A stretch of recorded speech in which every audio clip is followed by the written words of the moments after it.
सचकारवां news channel के पत्रकार पप्पन ठाकुर ने दिखाया कि जन जागृति बीजेजेपी पार्टी के राष्ट्रीय अध्यक्ष संत युवराज के गाजियाबाद आगमन पर उन्होंने मीडिया से बात करते हुए कई महत्वपूर्ण मुद्दों को लेकर चर्चा की। देखिए पत्रकार पप्पन ठाकुर की खास रिपोर्ट। मैं संत युवराज, राष्ट्रीय अध्यक्ष भारतीय जन जागृति पार्टी बीजेजेपी।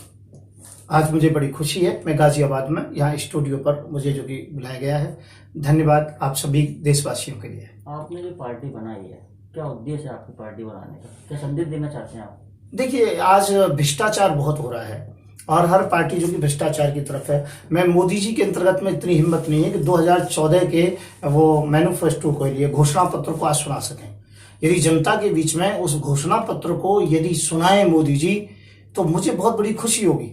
और मुझे नहीं पता कि मोदी जी का उस समय क्या होगा, क्या बनेगा, मैं इतना तो नहीं जानता, पर मुझे बड़ी खुशी होगी कि मोदी जी यदि 2024 के घोषणा पत्र को सुनाए। तो इसीलिए जो पार्टियां सत्ता के अंतर्गत में है, वो ना महंगाई पर काम कर पाई हैं, ना विकास पर काम कर पाई हैं, ना जो कि लोगों को रोजगार पर काम कर पाई हैं, ना जो कि जीडीपी बढ़ाने के चक्कर में जो कि काम कर पाई हैं, और ना ही वो जो कि तेल और जो कि डीजल के ऊपर है, गैस सिलेंडर के ऊपर है, वो किसी भी मुद्दे पर काम नहीं कर पाई हैं। केवल ये मारा वो मारा की राजनीति करती हैं। इसलिए हमने सोचा हमें एक राजनीतिक पार्टी बनानी चाहिए।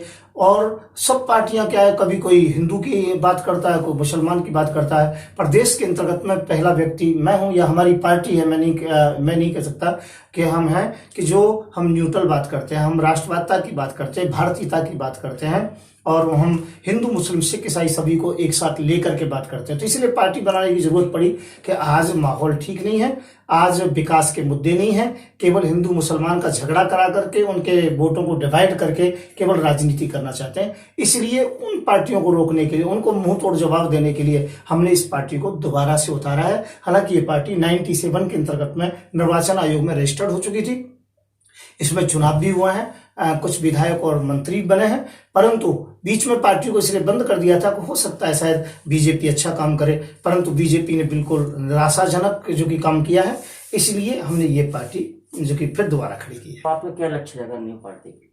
नहीं, तो हमारा सीधा सा है कि 2024 के अंतर्गत में भाजपा मुक्त भारत, क्योंकि भाजपा एक ऐसी है जो कि सरकार आई है, कभी ये कोरोना के बहाने से, कभी लोगों को जो कि देशभक्ति का जो कि पाठ पढ़ा करके फौजियों को मरवाने के लिए, कभी किसी प्रकार से जो कि महंगाई इत्यादि, अब कोरोना के बहाने से लोगों को जो कि मैं ये कह रहा हूँ, ये तो लाशों के ऊपर राजनीति कर रही है, ये तो मानव बेच रही है सरकार, इतना घटिया किस्म का काम कर रही है। मैंने अभी कल परसों एक बात मांग की थी कि जो पारदर्शी किट होनी चाहिए। जो डेड बॉडी जो देते हो, तो आप ये कह रहे हो उनके मानव अंग निकाल लेते हो, कई प्रमाण ऐसे प्राप्त हुए हैं, और उसके बाद में क्या है कि उनको देखने नहीं देते हो। चेहरा सरकारी लोग जो कि थोड़ा दिखाते हैं और एकदम से उसको तत्काल जो कि दफन कर देते हैं या जो कि जला देते हैं, जो भी कुछ करते हैं, संस्कार कर देते हैं। परंतु मैं ये कहना चाहता हूं, मुझे पूरा सरकार पर ये आक्षेप लगाता हूं, कहीं ना कहीं मिली भगत है और मानव अंगों का व्यापार हो रहा है। इसलिए पारदर्शी किट होनी चाहिए। फिर दूसरा, जहां रैली होती है वहां कोरोना नहीं जाता है, और जहां पर एक कार के अंतर्गत में एक व्यक्ति बैठ करके जाता है वहां कोरोना जाता है। कुंभ का मेला होता है वहां कोरोना नहीं जाता है, और मरकज के अंतर्गत में यदि मुसलमान जुड़ जाते हैं तो वहां कोरोना पूरे देश में फैल जाता है। आखिरकार ये दोहरी राजनीति क्यों? मैं ये सरकार से जवाब मांगना चाहता हूं, और तो ये जवाब के बदले में हमको जेल मिली थी। जेल सहारनपुर जेल के अंतर्गत में रखा गया, मथुरा जेल के अंतर्गत में रखा गया, तिहाड़ जेल के अंतर्गत में रखा गया।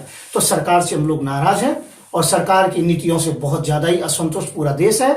इसलिए ये पार्टी की हमें आवश्यकता पड़ी है। और बस मैं इतना ही कहना चाहूंगा, ज्यादा नहीं, हमें विकास का काम करना चाहिए, विनाश का काम नहीं करना चाहिए।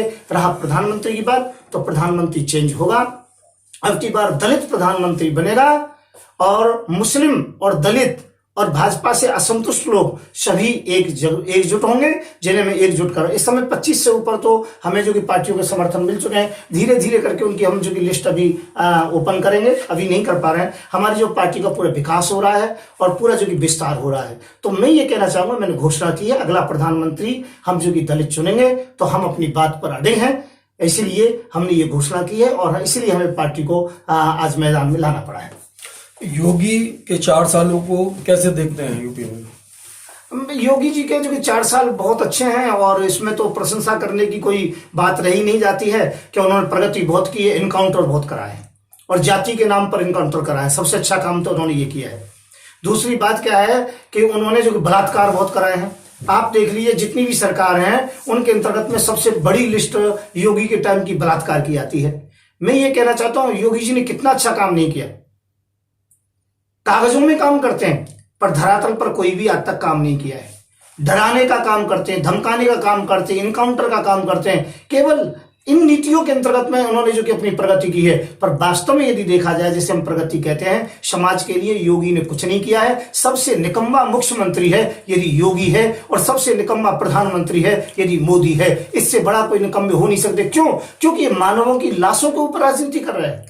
आज हद हो गई इस बात के लिए। और ये जो अभी नरसिंहानंद को जो पैदा किया है केवल एक हिंदू मुसलमान का झगड़ा कराने के लिए किया है, क्योंकि 2022 के चुनाव से पहले हिंदू मुसलमान का झगड़ा होना बहुत जरूरी है इनकी दृष्टि में। तभी तो वोट इनको हिंदू को मिलेंगी और मुसलमानों की वोटों में कई पार्टियों में जो कि विभाग करके उसे जो कि बांट देंगे, तभी तो ये जीतेंगे। इसलिए मैं कहता हूं योगी का राज अच्छा नहीं है। लोगों को सांप्रदायिकता से बचना चाहिए। मैं एक बात कहना चाहता हूं कि कोरोना का विषय में जो कहना चाहूंगा, एक बार मैं जेल जा चुका हूं कि बड़ा संदिग्ध मामला है। और संदिग्ध मामला यह है कि कहां कोरोना है कहां कोरोना नहीं है। लॉकडाउन लगता है तो रात के 10 बजे से सुबह के 5-6 बजे तक लगता है, जबकि वो स्वयं ही लॉकडाउन होता है उस समय। कोरोना तो दिन में, जो लॉकडाउन दिन में लगना चाहिए। अब योगी केवल ये कहना चाह रहे हैं कि लॉकडाउन नहीं लगाऊंगा तब भी लोगों को घर से बाहर नहीं निकलने दूंगा, पुलिस का पूरा दुरुपयोग करेंगे। तो योगी जी केवल दिखावे के लिए कह रहे हैं कि लॉकडाउन नहीं लगाएंगे, हालांकि इनकी पहले से ही है और ये 8 महीने तक लॉकडाउन रखेंगे। जब तक यूपी के चुनाव नहीं आएंगे तब तक दूसरी पार्टियों को काम करने का मौका नहीं देंगे। कोई रैली करेगा तो कोरोना है, कोई रैली करेगा तो लॉकडाउन है। इनका जो काम होगा तो कोई लॉकडाउन नहीं है, कोई जो कोरोना नहीं है। तो मैं ये कहना चाहूंगा ये योगी की दोहरी राजनीति है और ये आपस की मिली भगत है और कुछ नहीं है।